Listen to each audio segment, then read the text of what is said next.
Hi, I'm Coach Corey Wayne, and this is my video coaching newsletter. And the topic of today's newsletter is going to be dating prospects you should avoid. So I've got an email from a guy who got involved with a woman he should not be getting involved with. And I see this a lot. A lot of guys project their high interest on the women they just met, and they completely ignore the fact that they're just simply not ready, willing, able, and open to dating or starting a new relationship. But these guys go all white knight and they think they're going to save this woman from her unhappy life or the bad toxic boyfriend that mistreats them or whatever it happens to be. So this is really super important and can save you a lot of wasted time and money and emotional heartache on people that you just simply should not be wasting your time with. So I got a quote that I wrote, and we'll go through his email. And the quote says, "A good rule of thumb when it comes to dating prospects is that you should never become romantically involved with someone who has not finalized their divorce, still lives with their ex, or who is still involved with their ex. Insecure people often try to start new relationships before their current relationship is over because they simply can't handle being alone and single. The best dating prospects are with people who are ready, willing, able, and open to a new romance, not with people who are stuck in the past and unable to move on." So as I go through this email, see if you can spot the character flaws, the things that should be jumping out at you going, I wouldn't want to get involved with her. So he says, "Hello, Coach. My name is Bob, 29 years old, and I've been following your work for around a year now. And I read the book 2 times, and I'm on my 3rd time." Obviously, he's talking about 3% Man. So if in 12 months you read the book 2 times, that's just a half-ass effort. That's not what a good student would do. That's what somebody who's lazy and trying to cherry pick would do. And therefore, that's why you're writing me the email in the first place, is you didn't really follow instructions, you didn't learn the fundamentals. And you're getting involved with somebody you shouldn't be.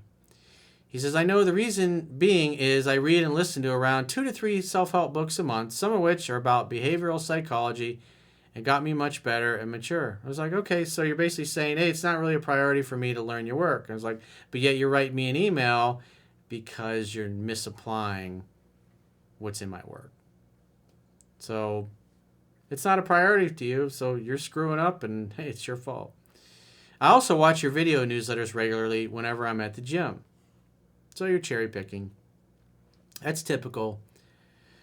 "I came from a conservative culture, Egyptian Muslim, and some of their rules are things I don't want to apply in my life due to cultural reasons, as well as I just don't feel comfortable with them, though I now realize that they won't help my game." Or he says, don't help my game. "I work as a doctor in London and have my own restaurant in my home country, which is doing really well. I go to the gym, I do lessons in swimming and boxing, I learned how to drive last year and got a car, and after 3 years here, I now live on my own." Well, congratulations.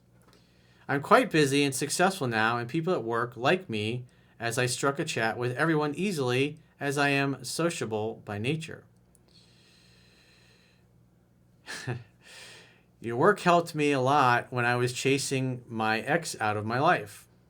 Lots of girls that I meet want me, but I just have some high standards, and I only date when I am serious, which is quite difficult given me being busy, as well as I don't like wasting my time with someone that I don't see myself with. So I met this girl 4 years ago at an academy that prepares us to qualify to become doctors in the UK.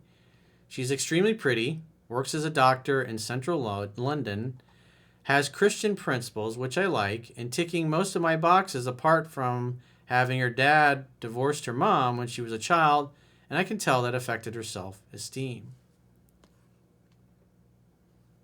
Feel that white knight vibe coming on. I'm going to save her.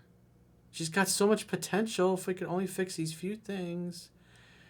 "I blew up with her 2 years ago, only had a horrible date. I was a virgin at the time and didn't know how to handle things at all on the date." So now he's going back thinking, hey, I've read this book twice in 12 months and I've cherry picked some videos. Now I'm really ready to have my way with her.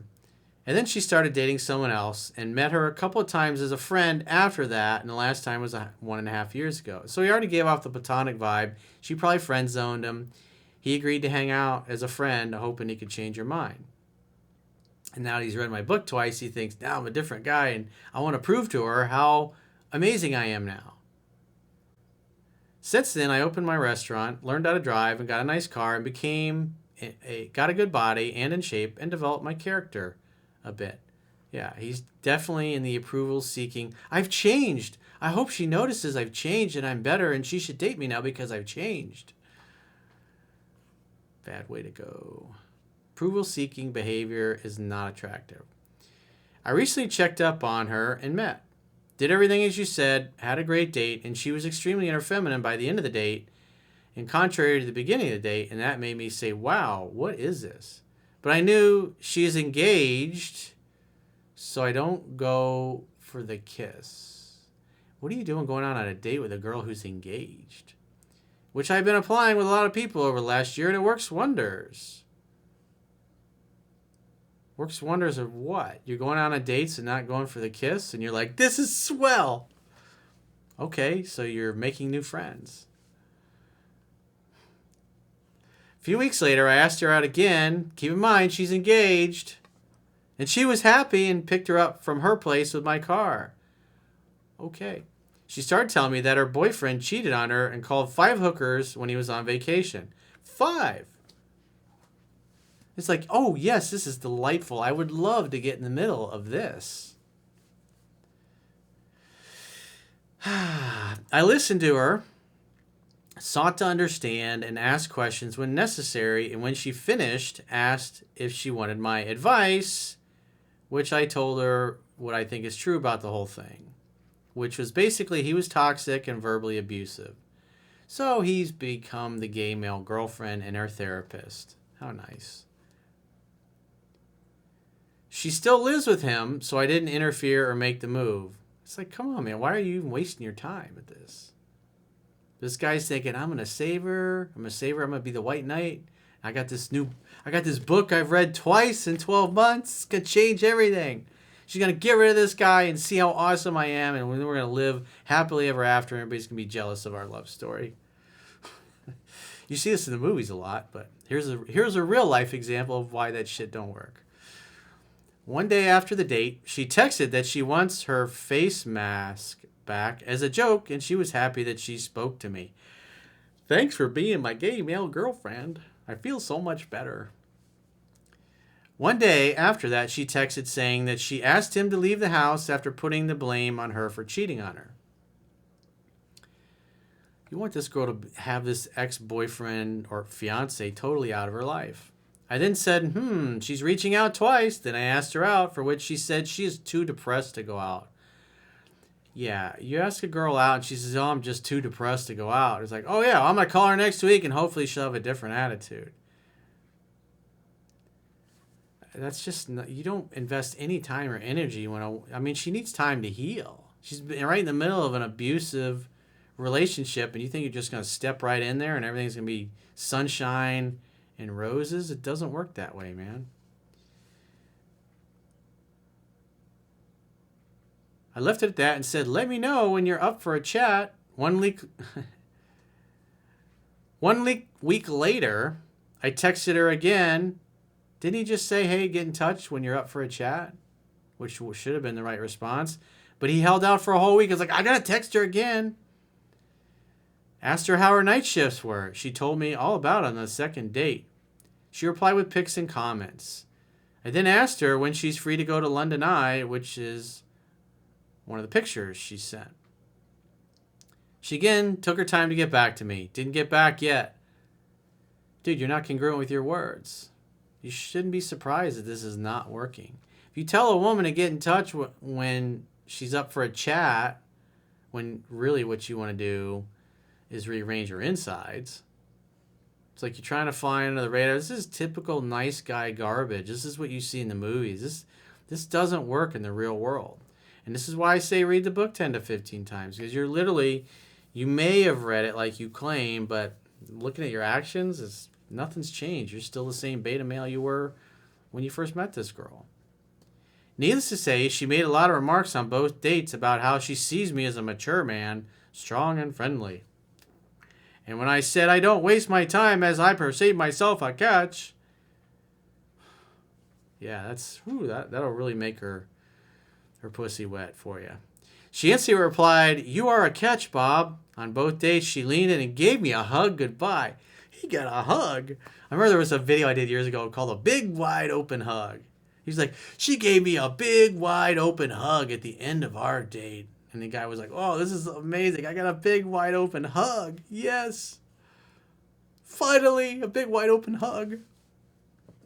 I know women in these situations are quite difficult, even if my game was tight. Dude, your game was tight. Are you kidding me? You must have had a few cocktails when you wrote me this. I'm really interested in her, but don't know if asking her out was appropriate, or should I have only been texting? What shall I do? No contact rule? Shall I wait like a month till she processes the hurt and breaks up and see how she is? Dude, you're trying to rip off some other guy's fiance. It's like, what the fuck are you thinking? As I know things might be different for her as well, as given from a semi-conservative Christian culture.